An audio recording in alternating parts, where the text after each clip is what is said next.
ating sili.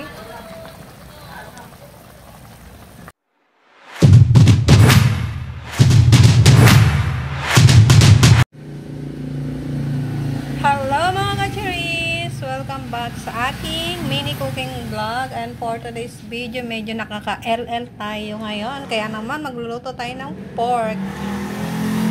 Nilagang pork pala siya.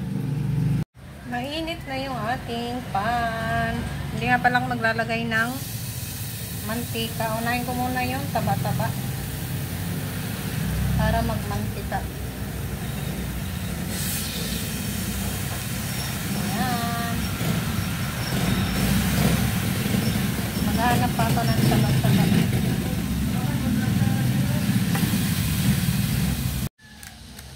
Para magkaroon ng lasa yung ating pork, maglagay ako ng magic.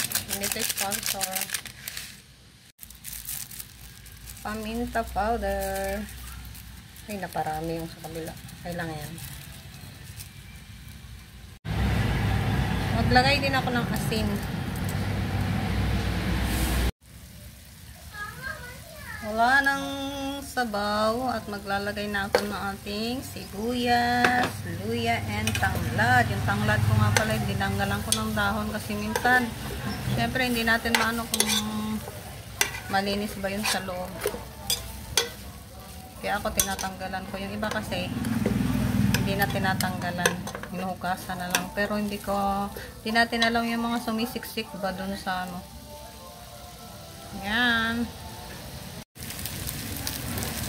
Nagisa ko na yung pork, kaya maglalagay ako ng water.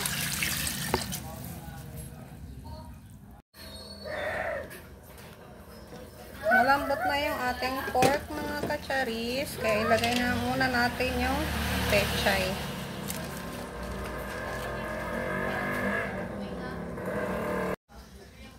Lagay ko namin yung repolyo.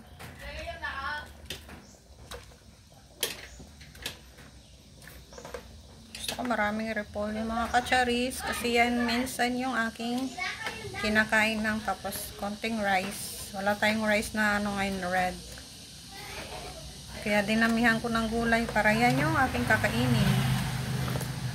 Takpan.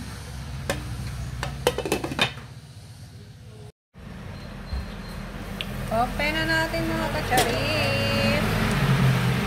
Lagay ko na yung ating sili.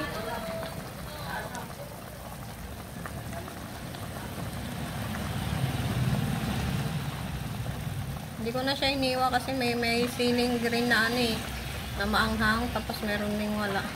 Pero inano ko siya dito, kinat ko siya.